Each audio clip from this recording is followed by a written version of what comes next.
नमस्कार दोस्तों, स्वागत है आप सभी का एजुकेशन 790 के यूट्यूब चैनल पर। मैं अमन यादव। दोस्तों, आज की इस वीडियो में हम लोग पढ़ेंगे जो हमने सुबह पढ़ रहे थे, नवीन राज्यों का उदय, उसी के आगे से हम लोग शुरू करेंगे, वो है राजपूतों से। चलिए दोस्तों, वीडियो को स्टार्ट करते हैं। और वीडियो स्टार्ट करने से पहले एक बात बता दूं कि मैंने अपने चैनल एजुकेशन 790 पर सारी प्लेलिस्ट अपलोड कर दी है, हिस्ट्री, ज्योग्राफी और पॉलिटी की। जाके उनको देखिए। अगर आपको अच्छा लगे तो चैनल को सब्सक्राइब करिए और वीडियो को लाइक कर दिया करिए। चलिए दोस्तों, स्टार्ट करते हैं अपनी वीडियो को। तो देखिए, सबसे पहला जो हम लोग पढ़ेंगे वो है हमारा, क्या है, हम लोग राजपूतों के बारे में पढ़ेंगे। चलिए दोस्तों, स्टार्ट करते हैं। दोस्तों, अब हम लोग राजपूतों को पढ़ेंगे। सुबह हमने पढ़ा था, जाटों तक पढ़ लिया था। अब उसके आगे से हम लोग राजपूतों से पढ़ेंगे। तो देखिए, सबसे पहला पॉइंट है हमारा कि औरंगजेब की मृत्यु के बाद राजपूत शासकों ने मुगल साम्राज्य के बंधन से अपने को मुक्त करने के प्रयास किए थे। ठीक है। जोधपुर और आमेर के शासकों को क्रमशः गुजरात और मालवा का सूबेदार बनाया गया। इस काल में सबसे सर्वश्रेष्ठ राजपूत शासक आमेर का सवाई जयसिंह 1681 से 1743 तक शासन किए थे। तो सवाई जयसिंह थे। ठीक है। और इनका नाम काफ़ी प्रसिद्ध भी था, और इनके बनाए हुए बहुत सारे विज्ञान के जो थे वो भी आज के समय प्रसिद्ध हैं। तो देखिए, सवाई जयसिंह की सबसे बड़ी विशेषता यह थी कि वह एक महान खगोल शास्त्री भी था, जिसने खूबसूरत जयपुर नगर बनवाया तथा खगोल के विज्ञान अध्ययन के लिए दिल्ली, जयपुर, वाराणसी, उज्जैन और मथुरा में वेधशालाएं स्थापित की। आइए आगे हम पढ़ेंगे सिख के बारे में। ठीक है, सिखों के बारे में हम पढ़ेंगे। तो पहला पॉइंट देखिए,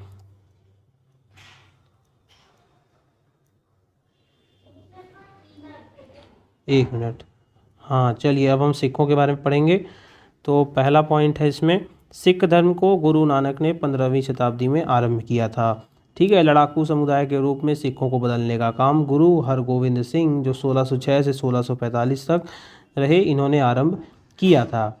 आइए आगे देख लेते हैं, अगले पॉइंट की तरफ बढ़ते हैं। तो बंदा सिंह बहादुर ने पंजाब के किसानों और निची जातियों के लोगों को एकजुट किया तथा मुगल फौज के खिलाफ 8 साल तक जोश खरोश के साथ गैर बराबरी की लड़ाई चलाई।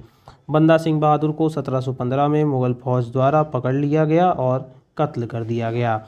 तो देखिए, बंदा सिंह बहादुर का जब कत्ल कर दिया गया तो उसके आगे क्या हुआ, क्या परिस्थिति बनी सिखों में। तो देखिए, नादिर शाह और अहमद शाह अब्दाली के आक्रमणों के परिणाम स्वरूप पंजाब के प्रशासन में हुई गड़बड़ी ने सिखों को फिर से उठ खड़ा होने का अवसर दे दिया था। गुरु गोविंद सिंह, सिखों के जो 10वें और अंतिम गुरु थे, ने लड़ाकू सिखों के एक समूह का भी गठन किया। ठीक है। गुरु गोविंद सिंह की मृत्यु के बाद सिखों को बंदा बहादुर के रूप में एक योग्य नेता मिला, और सिखों ने अपने को 12 छोटे छोटे समूहों में संगठित किया, और उनको हम लोग क्या कहते हैं, मिसल कहते हैं। आइए लास्ट पॉइंट देख लेते हैं। इसी में लास्ट नहीं, मतलब इधर से जो लास्ट पॉइंट है इसको पढ़ लेते हैं। मिसल के नेताओं ने इलाकों को आपस में बांट लिया, और जिसमें फलस्वरूप नाभा, पटियाला और कपूरथला जैसे छोटे राज्यों का उदय हुआ। आइए इधर हम लोग और पॉइंट जान लेते हैं सिखों के बारे में। अब देखिए, सिखों के जो 10 गुरु थे, अब उनके भी हम लोग इसमें नाम पढ़ेंगे। ठीक है, सिखों के 10 गुरु। तो देखिए, इसमें जो सबसे पहला नाम आता है वो है गुरु नानक देव जी का, जो कि 1469 से लेकर 1539 तक रहे थे। ठीक है। सिख धर्म की नींव गुरु नानक ने पंजाब में डाली, और ये सिखों के पहले गुरु थे। वस्तुतः सिखों का इतिहास सिख गुरुओं के इतिहास से आरंभ होता है, और कुल 10 सिख गुरु अभी तक हुए हैं। अभी तक मतलब कि उतने तक ही हैं। इन्होंने नानक पंथ चलाया था, और इन्हीं के शिष्य सिख कहलाए, और ये इब्राहिम लोदी के समकालीन थे। इन्होंने अपने एक शिष्य लहना को अपना उत्तराधिकारी बनाया, और जिनका नाम बाद में क्या बन गया, अंगद नाम से दूसरे गुरु वह बन गए। आइए अब अंगद जी के बारे में पढ़ लेते हैं। तो अंगद गुरु नानक के प्रथम शिष्य वह जाति से खत्री थे, और इन्होंने खादुर में गुरु गद्दी बनाई तथा गुरु नानक द्वारा चलाई गई लंगर व्यवस्था को नियमित कर दिया। गुरुमुखी लिपि का आविष्कारक अंगद को ही माना जाता है। आइए अगले जो उनके गुरु थे, तीसरे गुरु, उनके बारे में जान लेते हैं। उनका नाम था अमरदास। 1552 से 1574 के बीच में रहे। तो ये अकबर के समकालीन थे, और इन्होंने अपनी गद्दी गोविंदवाल में स्थापित की। गुरु अमरदास ने अपने उद्देश्यों का प्रचार प्रसार करने के लिए 22 गद्दियों को स्थापित किया। अकबर ने अमरदास की बेटी बीबी भानी के नाम कुछ भूमि भी दे दी थी।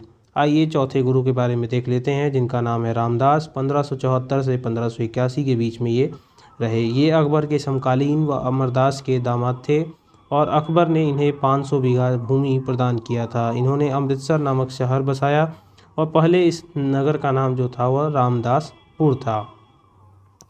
आइए अगले गुरु देख लेते हैं, पांचवें गुरु जो कि अर्जुन देव थे। 1581 से 1606 तक स्थापित रहा। इन्हें सच्चा बादशाह भी कहा जाता है और इन्होंने रामदासपुर में अमृतसर व संतोषसर नामक तालाब भी निर्मित करवाए थे। आइए आगे देख लेते हैं। आगे देखेंगे अमृतसर तालाब के मध्य में 1579 ईस्वी में हरमिंदर साहब का निर्माण करवाया गया था। अर्जुन देव ने तरन व करतारपुर नामक नगर का निर्माण करवाया और 1595 में व्यास नदी के तट पर गोविंदपुर नामक शहर भी बसाया था। 1604 में इन्होंने आदि ग्रंथ की रचना की और खुसरो को समर्थन देने के कारण जहांगीर ने 1606 में इन्हें मृत्युदंड भी दे दिया था।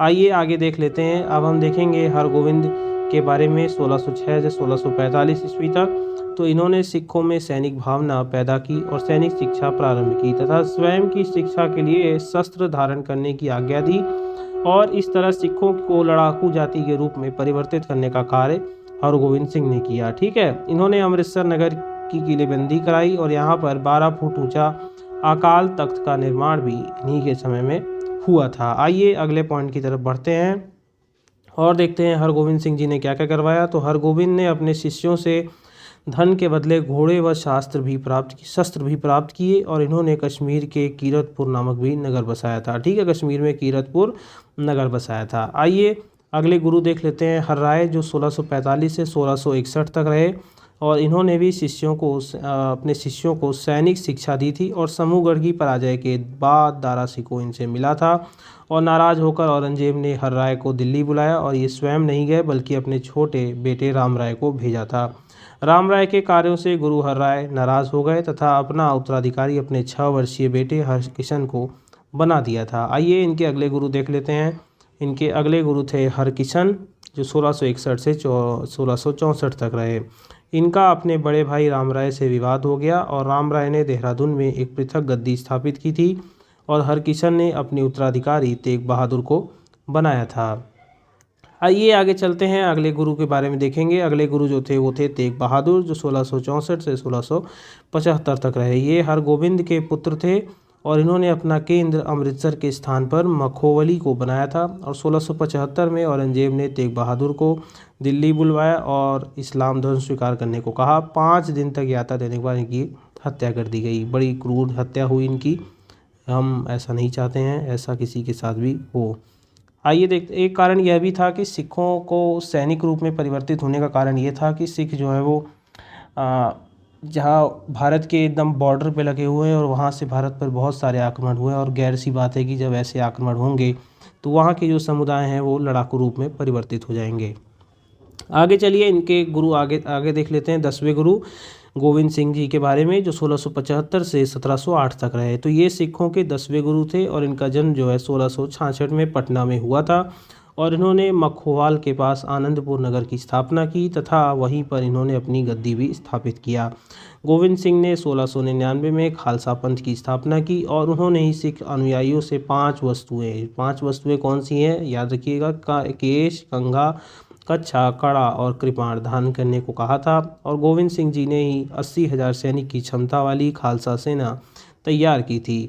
आइए आगे देख लेते हैं। इन्होंने पाउंटा जो कि हिमाचल प्रदेश नामक स्थल की भी स्थापना की थी। ठीक है, पाउंटा में ही गोविंद सिंह ने सेनापति के रूप में हजारों सिख शिष्यों को सैनिक प्रशिक्षण दिया और सिखों को लड़ाकू सैनिक बना दिया था। याद रखिएगा कि जो पंजाब हम जानते हैं आज राज्य के रूप में, वो उसमें आपका क्या कहते हैं, पंजाब में आपका हिमाचल प्रदेश और हरियाणा दोनों ही सम्मिलित था, लेकिन बाद में क्या कहते हैं जब टूटा तो उसमें हिमाचल प्रदेश को अलग कर दिया गया पंजाब से और हरियाणा को बोलियों के आधार पर अलग कर दिया गया था। आइए आगे देख लेते हैं। कृष्णावतार नामक ग्रंथ की रचना इन्होंने पाउंटा में ही की थी और इनकी आत्मकथा का नाम विचित्र नाटक है। इनकी अन्य पुस्तक का नाम चंदी दीवार भी है। आइए आगे देख लेते हैं। आनंदगढ़, केसगढ़, लौगढ़, फतेहगढ़ आदि किलों का निर्माण 1688 से लेकर 1690 के बीच में किया गया और नांदेड़ महाराष्ट्र जाते समय पठान अजीम खान ने गोविंद सिंह जी की हत्या कर दी थी। आइए रणजीत सिंह के समय में पंजाब का कितना विस्तार हुआ, पंजाब के लिए या सिख का विस्तार कितना हुआ रणजीत सिंह के अंदर। देखिए दोस्तों, ये है रणजीत सिंह के अंदर जो सिख साम्राज्य था उसका ये नक्शा में एक चिन्ह करके बना दिया गया है। आइए आगे हम देखेंगे कितना विस्तार हुआ है, उसको हम लोग विस्तार से पढ़ेंगे। आइए देख लेते हैं। तो 2 नवंबर 1780 को रणजीत सिंह का जन्म हुआ था और ये सूकर चकिया मिसल के, हमने पढ़ा अभी ऊपर की 12 मिसलों में बांटा गया था, तो ये उसमें से सूकर चकिया मिसल के प्रमुख महासिंह के पुत्र थे। ठीक है, 1792 को महासिंह की मृत्यु हो गई और 12 वर्ष की आयु में ये सूकर चकिया मिसल के प्रमुख बन गए। महाराजा रणजीत सिंह ने मिसलों का एकीकरण किया और एक शक्तिशाली राज्य की स्थापना की थी। आइए देख लेते हैं महाराजा रणजीत सिंह का वंश कैसे था, उनके एक संक्षिप्त में देख लेते हैं। तो देखिए, सबसे पहले हैं बुद्ध सिंह, जिनको सूकर चकिया मिसल के संस्थापक के रूप में जाना जाता है। इनके बाद जो है वो हैं चंदा सिंह, जो सिंधीवाला शाखा के वंशज हैं, और इधर जो है वो हैं नोद सिंह, जिनका क्या कहते हैं निधि 1752 में हुई थी। इसके बाद इनके जो अगले उत्तराधिकारी हैं वो हैं चरत सिंह, जो क्या कहते हैं सूकर चकिया मिसल के वास्तविक संस्थापक माने जाते हैं। इनका निधन जो है वो 1774 में हो जाता है। ठीक है, आगे चलिए, आगे हम देखेंगे। इसके बाद जो है महासिंह आते हैं, अभी हमने ऊपर देखा था 1774 से 93 तक रहे, और इनके बाद जो आते हैं वो आपके रणजीत सिंह आते हैं, जिनका निधन जो है 1839 में हो जाता है। ठीक है, तो जिंद के राजा राजपूत गजपत सिंह की पुत्री से इनका विवाह होता है और इनके कुल 5 विवाह होते हैं। तो उन 5 पत्नियों के नाम ही बता देता हूँ मैं। तो इनकी पहली पत्नी थी महताब कौर, दूसरी थी राज कौर, जिनको माई नाथकिया के नाम से भी जाना जाता है, तीसरी थी दया कौर, चौथी थी रतन कौर और 5वीं थी जिंदा। ठीक है, आइए जिद्दा। ठीक है, आइए देखिए, अब रणजीत सिंह के जो उत्तराधिकारी थे वो देख लेते हैं। तो खड़क सिंह, एक मिनट, हाँ, खड़क सिंह, जो कि विवाह इनका चांद कौर से हुआ था। फिर शेर सिंह, तारा सिंह, कश्मीर सिंह, पिशौरा सिंह, मुल्तान सिंह, दिलीप सिंह। अब देखिए कि खड़क सिंह विवाह चांद कौर से जो है ननिहाल सिंह हुए थे और इनका निधन 1840 में हुआ था। और उसके क्या कहते हैं शेर सिंह से बाघ सिंह, प्रताप सिंह, दवा सिंह, सहदेव सिंह, नारायण सिंह, ठाकुर सिंह, करम सिंह। तो दोस्तों ये था इनका एक राजनीतिक इतिहास, और जो एग्ज़ाम की दृष्टि से इम्पोर्टेंट नहीं है, मैंने तो बस पढ़ दिया है एक संक्षिप्त में, जिससे कि हमें आगे पढ़ने में आसानी रहे। ठीक है दोस्तों, इसको ज़्यादा याद मत रखिएगा, बस हाँ एक रणजीत सिंह को याद रखिएगा, आपके लिए आसानी रहेगी। आइए आगे देख लेते हैं, अब अगले पॉइंट को शुरुआत करते हैं। देखिए, रणजीत सिंह एक साहसी सैनिक, कुशल प्रशासक और चतुर कूटनीतिज्ञ थे, और रणजीत सिंह जन्मजात नेता थे, जिन्होंने 1799 में लाहौर और 1802 में अमृतसर पर कब्जा कर लिया था। 1808 में रणजीत सिंह ने सतलज नदी को पार किया और फरीदकोट, मालेरकोटला व अम्बाला को भी जीत लिया था, किंतु 1809 की ईस्वी की अमृतसर संधि द्वारा सतलुज नदी के पार के प्रदेशों पर रणजीत सिंह ने अंग्रेजों के अधिकार को स्वीकार कर लिया था। रणजीत सिंह थे तो काफ़ी बहादुर, लेकिन उनको अंदर से लगता था कि वो अंग्रेज़ों से काफ़ी कमज़ोर हैं, उनको बार बार ऐसा महसूस होता था। इसलिए देखो ऊपर लिखा है ना कि उन्होंने क्या कहते हैं अंग्रेज़ों के अधिकार को स्वीकार कर लिया था। 1809 में लॉर्ड मिंटो के दूत चार्ल्स मेटकाफ से रणजीत सिंह की अमृतसर की संधि हुई थी, और 1809 में अहमद शाह अब्दाली के पौत्र शाह शुजा को मोहम्मद शाह ने अपदस्थ कर दिया, किंतु रणजीत सिंह की सहायता से शाह शुजा ने पुनः गद्दी प्राप्त कर ली थी। गद्दी प्राप्त करने के बाद शाह शुजा ने रणजीत सिंह को प्रसिद्ध कोहिनूर हीरा, जो नादिर शाह ने भारत से लूटा था, प्रदान किया। ठीक है, भारत का ही हीरा था और घूम फिर के भारत के पास ही आ गया। आइए आगे देख लेते हैं, आगे पॉइंट को पढ़ेंगे हम लोग कि रणजीत सिंह भारत के प्रथम शासक थे, जिन्होंने अंग्रेज़ों की सहायक संधि स्वीकार नहीं की तथा ब्रिटिश प्रभुसत्ता के आगे समर्पण भी नहीं किया। एक फ्रांसीसी यात्री विक्टर जाकमा ने रणजीत सिंह की तुलना नेपोलियन बोनापार्ट से भी कर दी है। आइए आगे चलते हैं, आगे हम देखेंगे। तो देखिए आगे क्या पॉइंट है कि रणजीत सिंह की मृत्यु जो है वो 27 जून 1839 के बाद, ठीक है, उनकी जो मृत्यु हो जाती कब होती है 27 जून 1839, तो उसके बाद जो है उनका पुत्र खड़क सिंह गद्दी पर बैठता है। तो देखिए इनकी मृत्यु के बाद ही जो है वो सत्ता जो है धीरे धीरे डगमगाने लगती है। ठीक है, तो आगे देखते हैं कैसे डगमगाई, वो भी पढ़ लेते हैं। तो रणजीत सिंह ने कश्मीर, पेशावर और मुल्तान को भी जीत लिया तथा उसने मुग़ल द्वारा लागू की गई भू राजस्व की व्यवस्था में भी कोई परिवर्तन नहीं किया। रणजीत सिंह ने यूरोपीय प्रशिक्षकों की सहायता से यूरोपीय दरें पर एक शक्तिशाली, अनुशासित और सुसज्जित फौज तैयार की, जिसमें उसने गोरखों, बिहारियों, उड़ियों, पठानों, डोगरों और पंजाबी मुसलमानों को भी अपनी फौज में भर्ती किया। कहा जाता है कि रणजीत सिंह की फौज एशिया की दूसरी सबसे अच्छी फौज थी। पहला स्थान अंग्रेजी ईस्ट इंडिया कंपनी की फौज का था। तो देखिए दोस्तों कितनी अच्छी फौज उस समय भी तैयार की जा सकती थी। आइए देखते हैं आगे। रणजीत सिंह स्वयं अपने मंत्रियों और अफसरों का चुनाव करते थे और इसी कारण से उसका दरबार श्रेष्ठ व्यक्तियों से भरा रहता था। उसके अनेक महत्वपूर्ण मंत्री और सेनापति मुसलमान व हिंदू थे और उसका सबसे प्रमुख और विश्वास पात्र मंत्री जो थे वो फ़कीर अजीजुद्दीन थे और उसका वित्त मंत्री दीवान दीनानाथ था। उसके राज्यों में सभी को समान अवसर प्राप्त थे। आइए आगे देख लेते हैं। राजनीतिक सत्ता का प्रयोग केवल सिखों के फायदे के लिए नहीं होता था। सिख किसान उतना ही उत्पीड़ित था जितना हिंदू या मुसलमान किसान। धर्म के मामले में वह सहनशील और उदारवादी थे और वह न केवल सिख बल्कि मुसलमान व हिंदू संतों का भी सम्मान, आदर और संरक्षण देते थे। आगे चलिए, आगे देखेंगे हम लोग। तो जब 1809 में अंग्रेजों ने रणजीत सिंह को सतलुज पार करने से मना कर दिया तथा नदी के पूर्व में सिख राज्यों को अपने संरक्षण में ले लिया, तब उसने चुप्पी साध ली और उसने महसूस किया कि उसके पास अंग्रेज़ों का मुकाबला करने की शक्ति नहीं है। मैं दोस्तों ऐसा नहीं मानता हूँ। रणजीत सिंह काफ़ी बहादुर थे। वो चाहते तो अंग्रेज़ों को वहाँ से भगा सकते थे। इस प्रकार उसने अपने राजनीतिक यथार्थवाद और सैनिक शक्ति के जरिए अपने राज्य को अंग्रेज़ों के अतिक्रमण से बचा लिया, परंतु वह विदेशी खतरे को हटा नहीं सका और उसने उस खतरे को अपने उत्तराधिकारियों के लिए छोड़ दिया था और इसीलिए उसके उत्तराधिकारी उतने सक्षम नहीं हो पाए थे। आइए देखते हैं रणजीत सिंह के उत्तराधिकारी। तो दरबार में विरोध के कारण खड़क सिंह को गद्दी से हटाकर बंदी बना लिया गया तथा उसके स्थान पर उसके पुत्र नौनिहाल सिंह को गद्दी पर बैठाया गया। नौनिहाल सिंह दरबार में डोगरा बंधुओं गुलाब सिंह, ध्यान सिंह व सुचेत सिंह के प्रभाव को समाप्त करना चाहता था क्योंकि वे शेर सिंह के समर्थक थे। आगे देखिए, शेर सिंह रणजीत सिंह का दूसरा पुत्र था और 1843 में शेर सिंह की हत्या कर दी गई और सितंबर 1843 में महाराजा रणजीत सिंह के अल्पवयस्क पुत्र दिलीप सिंह को महाराजा घोषित कर दिया गया। आइए आगे देख लेते हैं। तो दिलीप सिंह के शासनकाल में अंग्रेजों ने पंजाब पर आक्रमण कर लाहौर पर अधिकार कर लिया था और कुछ पूर्व श्रृंगेरी पत्रों से पता चलता है कि जब 1719 में मराठा आक्रमणों से श्रृंगेरी के मंदिर का भाग टूट गया तो श्रृंगेरी के मुख्य पुरोहित की प्रार्थना पर टीपू ने मंदिर की मरम्मत के लिए और शारदा देवी की मूर्ति की स्थापना के लिए धन दिया था। ठीक है, आइए आगे चलते हैं। आइए दोस्तों, आगे हम लोग पढ़ेंगे। तो सुल्तान ने श्रीरंगपट्टनम के दुर्ग में स्थित श्रीरंगनाथ नरसिंह जो गंगाधारेश्वर के मंदिर की पूजा में कभी हस्तक्षेप नहीं किया था। आइए अब हम जानेंगे पेशवा वंश के बारे में, क्योंकि एक समय तक तो शिवाजी मराठा वंश अब यहाँ से चालू होगा। तो एक समय था कि मराठा वंश काफ़ी बलवान था, लेकिन धीरे धीरे शाहू जी के बाद जो है सत्ता जो है धीरे धीरे पेशवा अपने हाथ में खींचते गए और एक दिन वो क्या कहते हैं पूरे राज्य के क्या कहते हैं सबसे मुख्य बन गए। ठीक है, अब राजा का उस पर कोई बस नहीं चलता था, तो इसीलिए यहाँ से जो है पेशवा क्या कहते हैं आ जाते हैं और मराठा राज्य जो है वो साम्राज्य में परिवर्तित हो जाता है। तो इसके जो पहले क्या कहते हैं सबसे पहले जो है वो आपके बालाजी विश्वनाथ हैं, फिर उसके बाद बाजीराव प्रथम हैं।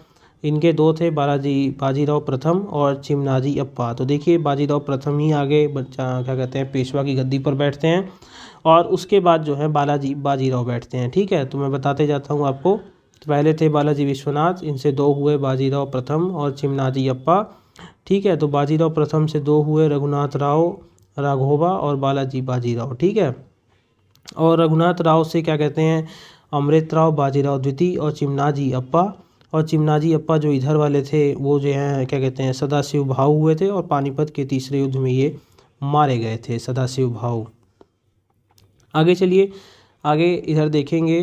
तो बाजीराव द्वितीय से जो है नाना साहेब हुए थे जो इनके दत्तक पुत्र थे, मतलब गोद लिए थे, और इनके अमृत राव के एक दत्तक पुत्र थे विनायक राव, जिनको नाना साहेब आपने अक्सर एक कविता सुनी होगी, कानपुर के नाना की मुँह बोली वन छबीली थी, तो ये वही नाना साहेब हैं। अब देखिए बालाजी बाजीराव के जो उत्तराधिकारी थे ये विश्वास राव, माधव राव और नारायण राव, और नारायण राव के बाद माधव राव नारायण, तो ये अंतिम शासक थे और इसके बाद मराठा साम्राज्य का जो है विलय कर लिया गया था अंग्रेजी राज में।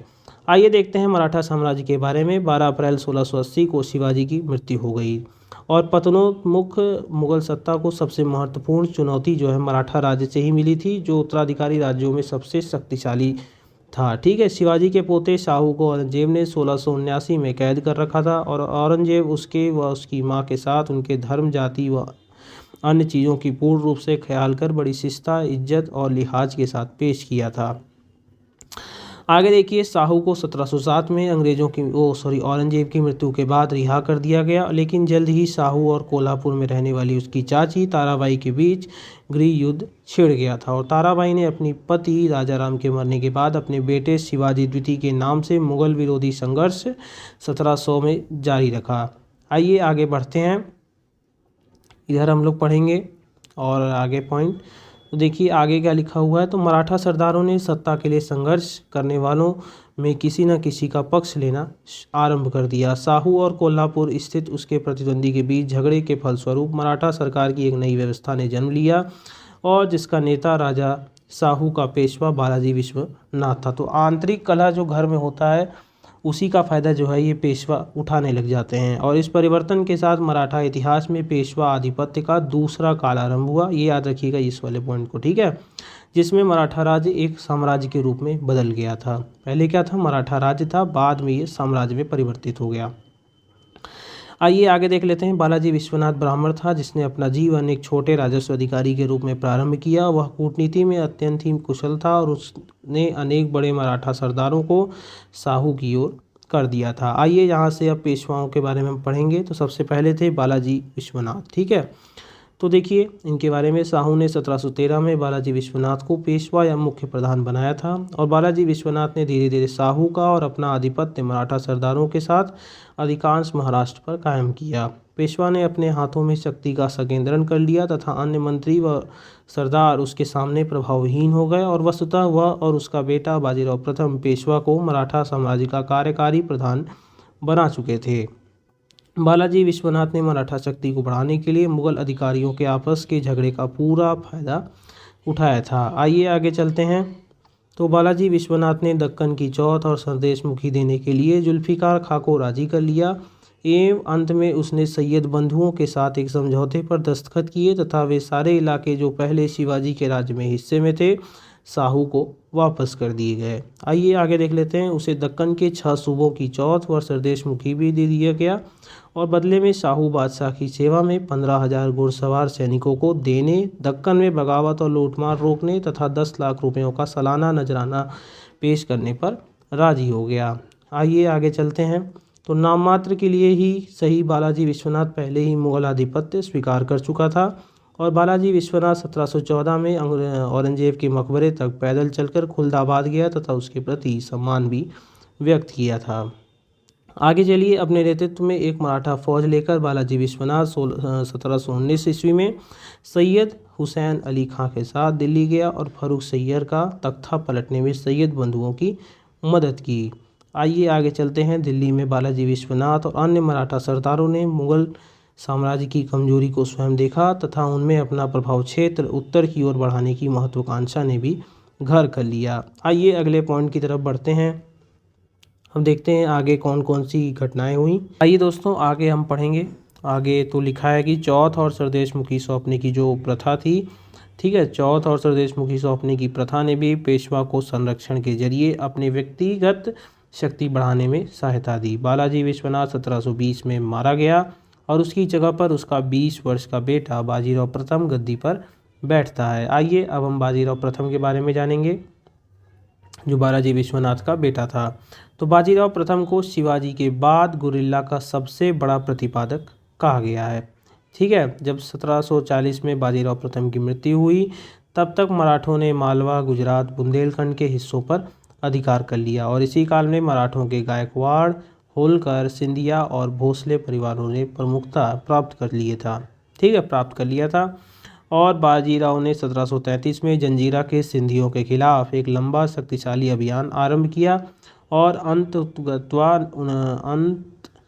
अंतोगत्वा उन्हें मुख्य भूमि से निकाल बाहर कर दिया गया था। आइए मराठों द्वारा की गई कुछ प्रमुख संधियां देख लेते हैं, 5 नहीं ज़्यादा भी हैं।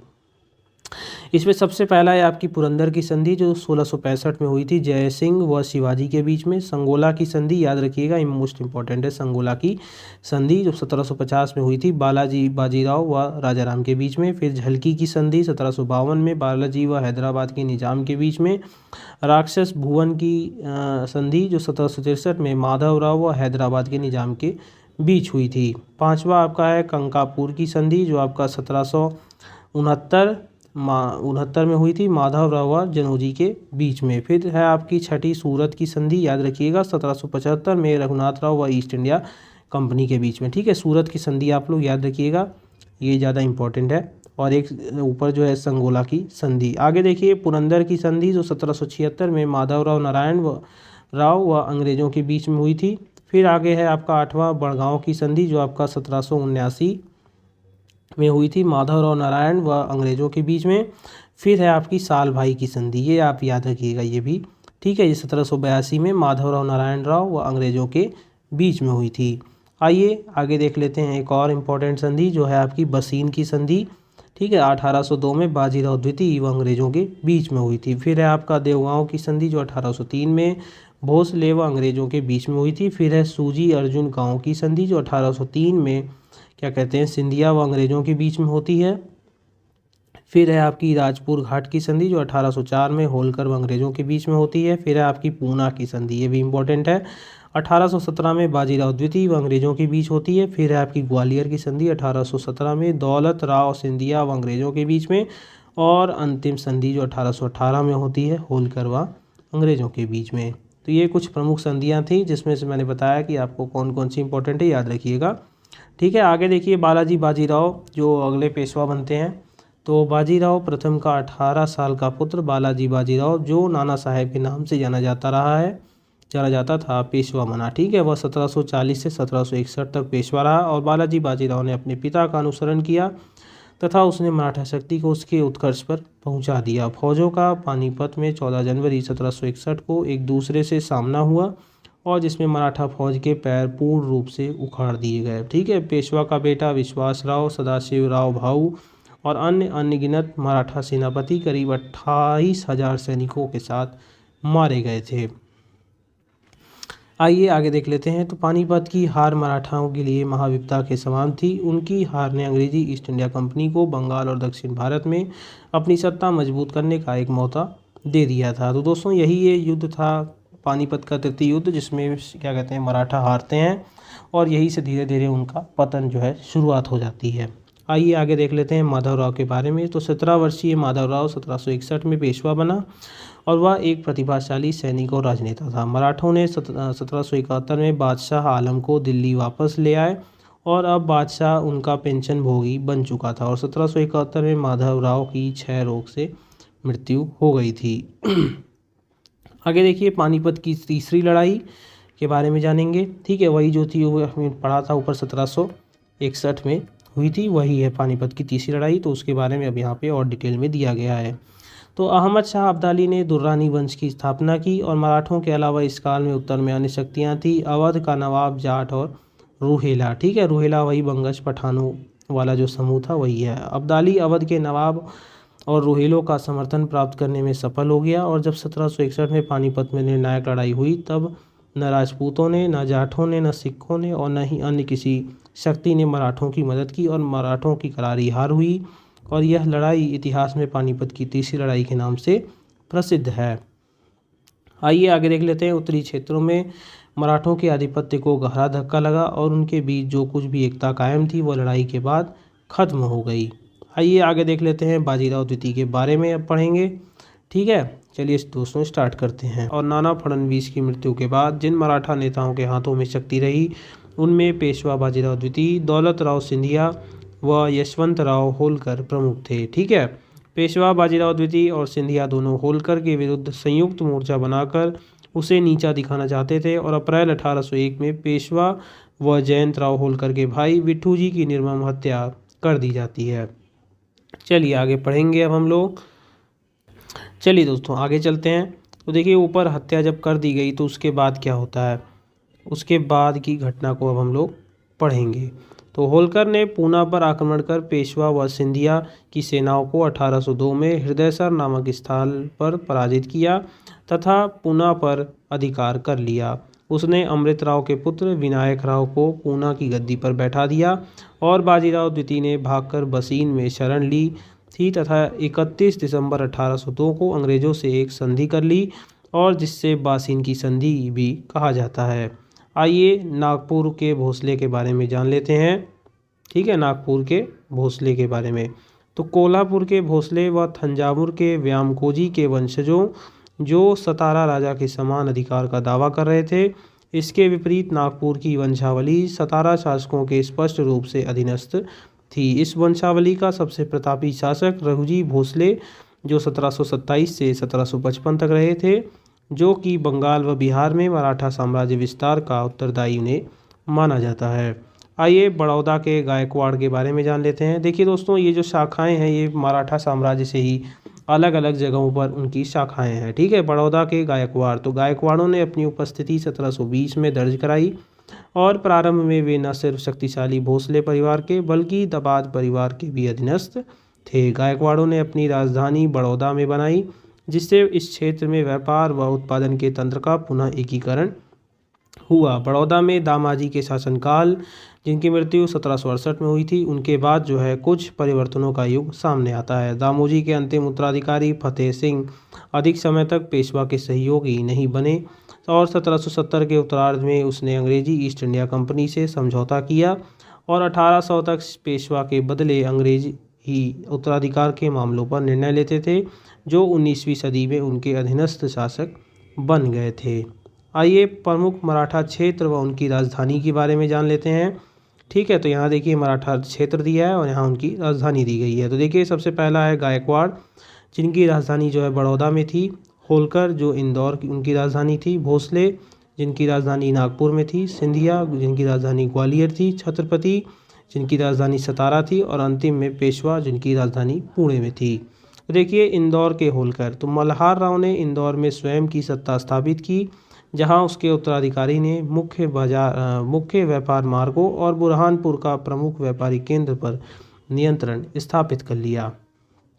आइए आगे चलते हैं। तो इसके पश्चात उसके साम्राज्य का नियंत्रण उसके पुत्र की विधवा के हाथों में चला गया और अहिल्याबाई, जिनका शासन 1765 से 1794 तक ईस्वी तक चला और इन्होंने तथा होलकर को गौरव के शिखर तक पहुंचाया और तथापि इसके उत्तराधिकारी अगले प्रधान सिंधिया परिवार के उत्तराधिकारी के बराबर नहीं हो सके। जैसा कि आप सब जानते हैं, अहिल्याबाई होलकर इस साम्राज्य जो इंदौर के जो होलकर थे उसमें सबसे क्या कहते हैं कुख्यात शासिका रही हैं। रुक जाइए, हाँ चलिए दोस्तों आगे अब देखेंगे ग्वालियर के सिंधिया के बारे में। ठीक है, ग्वालियर के सिंधिया, तो सिंधिया वंश ने उत्तर भारत की राजनीतिक में अपना स्थान पानीपत के तृतीय युद्ध 1761 के बाद के दशक में बनाया था। होलकर की ही भांति सिंधिया भी मुख्य रूप से मध्य भारत में ही केंद्रित थे और पहले उज्जैन एवं 18वीं सदी के उत्तरार्ध के बाद ग्वालियर में महादजी सिंधिया के लंबे शासन 1761 से 94 के दौरान इस वंश का संगठित हुआ था। आगे चलिए, तो महादजी कुशल व नव परिवर्तनकारी सैन्य प्रमुख सिद्ध हुए और वे उत्तर भारत में अपना साम्राज्य विस्तार करने में सफल रहे, जो अफगान हमलों के उपरांत कमज़ोर हो गया था। शाह आलम द्वितीय के शासनकाल में उन्होंने अपने हस्तक्षेप द्वारा प्रभाव स्थापित किया था और 1780 के मध्य में मुगल बादशाह ने उसे अपने कामकाज का उपशासक भी नियुक्त किया था। तो दोस्तों अब इसके आगे से हम पढ़ेंगे मैसूर के बारे में। ठीक है, जिसका शासक जो है हैदर अली और टीपू सुल्तान जो उसके सबसे प्रसिद्ध शासक रहे हैं। तो 18वीं सदी के दौरान भारत में अनेक नए राज्यों का उदय हुआ और दक्षिण भारत में हैदराबाद के पास हैदर अली के अधीन जिस सबसे महत्वपूर्ण सत्ता का उदय हुआ वह क्या था, मैसूर था, मैसूर। ठीक है, तो 18वीं सदी के शुरू में नंदराज सर्वाधिकारी और देवराज दुलवई नाम के दो मंत्रियों ने मैसूर की शक्ति अपने हाथों में ले रखी थी। वहाँ के राजा चिक्का कृष्णराज को उन्होंने कठपुतली के रूप में बदल दिया था और हैदर अली का जन्म 1721 में एक अत्यंत सामान्य परिवार में हुआ था, जिसने अपना जीवन मैसूर की सेना में साधारण अधिकारी के रूप में शुरू किया था। आइए, तो हैदर अली शिक्षित तो नहीं था, लेकिन कुशाग्र बुद्धि और प्रतिभा का धनी था। अत्यंत परिश्रमी, लगनशील था, साहसी और दृढ़ निश्चयी था। और हैदर अली एक प्रभावशाली सेनानायक, चालक, राजनीतिज्ञ भी था। तो वर्ष 1755 में डिंडीगुल में हैदर अली ने एक आधुनिक शस्त्रागार भी स्थापित किया और इसमें उसने फ्रांसीसी विशेषज्ञों की मदद भी ली थी। हैदर अली 1761 में नंदराज को सत्ता से अलग कर दिया तथा मैसूर राज्य पर अपना अधिकार कायम कर लिया। हैदर अली अपनी सत्ता के लगभग आरंभ से ही मराठा सरदारों, निजाम व अंग्रेजों की फौजों को कई बार पराजित और मद्रास तक पहुंच चुका था। आइए प्रथम आंग्ल मैसूर युद्ध के बारे में जानेंगे। ठीक है, अब देखिए दोस्तों, आपको ये जितने भी ये 4 आंग्ल मैसूर युद्ध होते हैं, इनकी डेट और इसमें जो संधियां हुई है वो आपको याद रखना है। प्रथम आंग्ल मैसूर युद्ध आपका 1767 से 1769 तक चला और यह युद्ध जो है अंग्रेज़ों को आक्रामक नीति का परिणाम था और हैदर अली ने अंग्रेज़ों को मुंहतोड़ जवाब देने के उद्देश्य से मराठे तथा निजाम से संधि कर एक संयुक्त सैनिक मोर्चा भी बनाया था। आगे देखिए, आगे लिखा है कि हैदर अली के नेतृत्व वाले मोर्चे ने अंग्रेज़ों के मित्र राज्य कर्नाटक पर आक्रमण किया, परंतु 1767 में हैदर और निजाम विरून व मल्लेई संगम में पराजित हुए और निजाम हैदर का साथ छोड़कर अंग्रेज़ों की ओर चला गया और हैदर ने मंगलौर पर आक्रमण कर बम्बई से आई प्रशिक्षित अंग्रेजी सेना को पराजित किया और उन्हें मद्रास तक पीछे ढकेल दिया। ठीक है, 1769 में अंग्रेज़ों ने हैदर अली की शर्तों पर मद्रास की संधि की और जिसकी शर्तों के अनुसार दोनों पक्षों ने एक दूसरे के जीते हुए क्षेत्रों को छोड़ दिया और इस प्रकार प्रथम आंग्ल मैसूर युद्ध समाप्त हो गया था। आइए अब हम पढ़ेंगे द्वितीय आंग्ल मैसूर युद्ध के बारे में, जो कि 1780 से 1784 तक रहा। इस युद्ध के समय पुनः हैदर ने निजाम और मराठों से अंग्रेज़ों के विरुद्ध संधि कर ली और 1773 में अंग्रेज़ों ने मैसूर में स्थित फ्रांसीसी कब्जे वाले माहे पर आक्रमण कर अधिकार कर लिया, जो हैदर के लिए एक खुली चुनौती थी। 1780 में हैदर अली ने कर्नाटक पर आक्रमण कर द्वितीय आंग्ल मैसूर युद्ध की शुरुआत की और उसने अंग्रेजी जनरल बेली को बुरी तरह परास्त कर आरकट पर अधिकार कर लिया। आगे चलते हैं, आगे देखेंगे कि 1781 में हैदर का सामना अंग्रेजी जनरल आयरकूट से हुआ, जिसे वारेन हास्टिंग्स ने हैदर के विरुद्ध भेजा था और आयरकूट ने पोर्टो नोवा के युद्ध में हैदर को परास्त अवश्य किया, लेकिन इसका उससे कोई तात्कालिक लाभ नहीं मिला। 1782 में हैदर एक बार पुनः अंग्रेजी सेना को पराजित करने में सफल हुआ, लेकिन युद्ध क्षेत्र में घायल हो जाने के कारण 7 दिसंबर 1782 को हैदर अली की मृत्यु हो जाती है। आइए अब उसका जो बेटा है टीपू सुल्तान, वो गद्दी पर बैठता है और 1784 तक टीपू ने द्वितीय युद्ध को जारी रखा और अंततः दोनों पक्षों में मंगलौर की संधि संपन्न होती है। ठीक है, तो द्वितीय जो आंग्ल मैसूर युद्ध होता है उसमें कौन सी संधि होती है, तो वो आपकी मंगलौर की संधि होती है, ये याद रखिएगा, जिसके तहत दोनों पक्षों ने एक दूसरे के जीते हुए प्रदेशों को वापस कर दिया। मंगलौर की संधि से असंतुष्ट गवर्नर जनरल वारेन हेस्टिंग्स ने कहा कि यह लॉर्ड मैकार्टनी कैसा आदमी है, मैं कभी भी विश्वास करता हूं कि वह संधि के बावजूद भी कर्नाटक को खो देगा। ठीक है, मैं अभी भी विश्वास करता हूं कि वह संधि के बावजूद भी कर्नाटक को खो देगा। अब देखिए, अब टीपू सुल्तान का युग यहाँ से प्रारंभ होता है, जो 1782 से 1799 तक चलता है। टीपू 1782 में अपने पिता हैदर अली की मृत्यु के बाद मैसूर की गद्दी पर बैठा और राजनैतिक दूरदर्शिता से अपने पिता हैदर के समकक्ष ही ठहरता था। टीपू एक पढ़ा लिखा योग्य शासक था, इसे अरबी, फारसी, उर्दू एवं कन्नड़ भाषाओं का ज्ञान था और इसने अपने नवीन प्रयोगों के अंतर्गत नई मुद्रा, नई मापतौल की इकाई और नवीन संवत का भी प्रचलन करवाया था। चलिए दोस्तों आगे पढ़ते हैं, आगे चलते हैं, आगे बढ़ेंगे हम लोग। तो देखिए, टीपू सुल्तान जटिल चरित्र वाला और नए विचारों को ढूंढ निकालने वाला व्यक्ति था और समय के साथ अपने को बदलने की उसकी इच्छा के प्रतीक थे।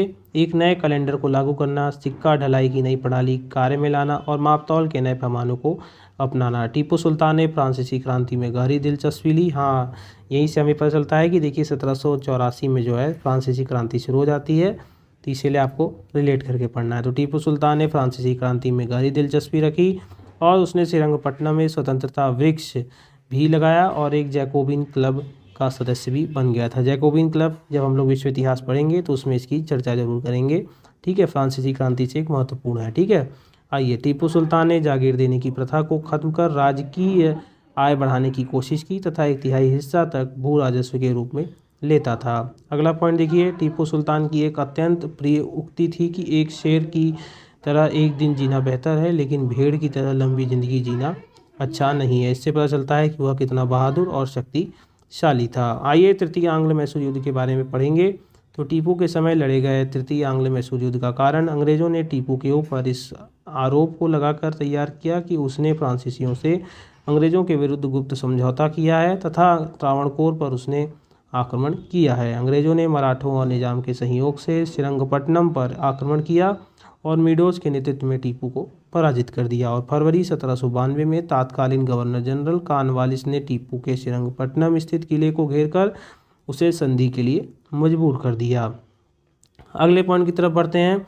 अंग्रेज़ों और टीपू के बीच 1792 में श्रीरंगपट्टनम की संधि होती है। ठीक है, याद रखिएगा किसकी संधि होती है? श्रीरंगपट्टनम की संधि होती है, संपन्न होती है। और संधि की जो शर्तों के अनुसार टीपू को अपने राज्य को आधा हिस्सा अंग्रेज़ों को और उसके सहयोगों को देना पड़ेगा तथा साथ ही युद्ध हार जाने के रूप में टीपू को 3 करोड़ रुपए अंग्रेज़ों को देना था। आइए अंतिम आंग्ल मैसूर युद्ध, जो जिसको चतुर्थ आंग्ल मैसूर युद्ध कहते हैं, 1799 में होता है। और इस युद्ध के समय टीपू ने अंग्रेज़ों से मुकाबले के लिए अंतर्राष्ट्रीय सहयोग लेने की दिशा में प्रयास किए और इसने नेपोलियन से भी पत्र व्यवहार किया था। चतुर्थ युद्ध के समय अंग्रेज़ों ने निजाम और मराठों से युद्ध में प्राप्त लाभ की 3 बराबर भागों में बांटने की शर्त पर समझौता किया। और चतुर्थ आंग्ल मैसूर युद्ध के समय अंग्रेजी सेना की वेल्जली, हैरिस और स्टुअर्ट ने अपना नेतृत्व प्रदान किया। तो देख सकते हैं कि आपस में ही लोगों ने एक दूसरे का सहयोग कर अपने ही राज्य को हरा दिया था। इसीलिए कहते हैं कि हमेशा एकता में हमें रहना चाहिए। ठीक है, क्योंकि देखिए यहाँ पे मराठों और निजाम दोनों ने ही अंग्रेज़ों का साथ दिया टीपू को हराने के लिए और बाद में अंग्रेज ने ही निजाम और मराठों को हरा देते हैं। ठीक है, आइए आंग्ल मैसूर युद्ध का जो संघर्ष हुआ है उसको एक संक्षिप्त में देख लेते हैं, क्योंकि ये बहुत ही इंपॉर्टेंट है और एग्ज़ाम की दृष्टि से काफ़ी इंपॉर्टेंट है। तो देखिए, प्रथम आंग्ल मैसूर युद्ध 1767 से 69 तक चला और ये किसके शासनकाल में चला था? तो ये हैदर अली के शासनकाल में चला था। और उस समय जो बंगाल का गवर्नर था और लॉर्ड वेरलेस्ट था। और इसमें जो संधि हुई थी मद्रास की संधि, जो 1769 में हुई थी। और ये विशेष क्यों है कि हैदर दक्षिण भारत का प्रथम शासक था जो अंग्रेज़ों से पराजित नहीं हुआ था। द्वितीय आंग्ल मैसूर युद्ध जो है 1780 से 84 के बीच में हुआ था। ये भी जो है हैदर अली के क्या कहते हैं शासन में ही शुरू हुआ था, लेकिन जब तक ये युद्ध समाप्त हुआ तब तक इसकी मृत्यु हो गई थी घायल होने के कारण। और इस समय जो है बंगाल का गवर्नर जो था वो वारेन हेस्टिंग्स था। और ठीक है, और इसी समय मंगलौर की संधि हुई थी 1784 में। और हैदर की मृत्यु के बाद टीपू के नेतृत्व में युद्ध होता है। तृतीय आंग्ल मैसूर युद्ध 1790 से 92 तक रहा और ये जो है टीपू सुल्तान के शासन में होता है। और इसमें जो है बंगाल का गवर्नर जो है लॉर्ड कॉर्नवालिस होता है। और श्रीरंगपट्टनम की संधि 1792 में होती है। ठीक है, और टीपू की स्थिति इससे खराब हो जाती है। चतुर्थ आंग्ल मैसूर युद्ध जो है अंतिम 1799 में होता है और यह जो है टीपू सुल्तान के शासन में होता है। और लॉर्ड वेल्जली उस समय बंगाल का गवर्नर होता है। और इसमें जो है मैसूर की सहायक संधि होती है और मैसूर को अंग्रेजी राज्य में विलय कर लिया जाता है। और टीपू की मृत्यु, पुनः मैसूर में वोडेयार वंश की स्थापना और अंग्रेज़ों ने वोडेयार के शासक से सहायक संधि करवा ली गई। तो जिससे शासन छीना गया था वापस उसी को लौटा दिया जाता है और बाद में उससे कुशासन का आरोप लगाकर उस राज्य को दोबारा अंग्रेज़ों क्या कहते हैं अपने अंग्रेजी साम्राज्य में विलय कर लिया जाता है। तो 4 मई 1799 को टीपू ने संयुक्त अंग्रेजी सेना से बहादुरी के साथ लड़ता हुआ मारा गया। और इस प्रकार मैसूर की स्वतंत्रता का इतिहास उसके द्वारा अंग्रेज़ों के विरुद्ध संघर्ष के गौरवशाली अभ्यास का समापन हो गया। और मैसूर उस जमाने के आर्थिक पिछड़ेपन के दोष से मुक्त नहीं था, लेकिन हैदर अली और टीपू सुल्तान के राज में वह आर्थिक रूप से अधिक फला फूला। सर जॉन शोर 1793 से 98 के दौरान गवर्नर जनरल था, जिसने बाद में लिखा कि टीपू के राज्य के किसानों को संरक्षण मिलता था तथा उनको श्रम के लिए प्रोत्साहित और पुरस्कृत भी किया जाता था। अगला पॉइंट देखेंगे, वास्तव में भारतीय शासकों में टीपू सुल्तान एकमात्र शासक था जो आर्थिक शक्ति के महत्व को सैनिक शक्ति की नींव मानता था। अगले पॉइंट को देखिए, विदेश व्यापार के विकास के लिए टीपू सुल्तान ने फ्रांस, तुर्की, ईरान और पेगू में दूत भेजे। चीन के साथ भी उसने व्यापारिक संबंध स्थापित किए। अगले पॉइंट को देखिए, बंदरगाह वाले नगरों में व्यापारिक संस्थाएं स्थापित कर टीपू सुल्तान ने रूस व अरब के साथ व्यापार बढ़ाने का प्रयत्न किया। तो दोस्तों ये चैप्टर जो है यहीं समाप्त होता है और अगर आपको वीडियो अच्छी लगे तो इसको लाइक कर दीजिए और चैनल को सब्सक्राइब कर दीजिए और बने रहिए चैनल के साथ। तब तक के लिए जय हिंद, जय भारत।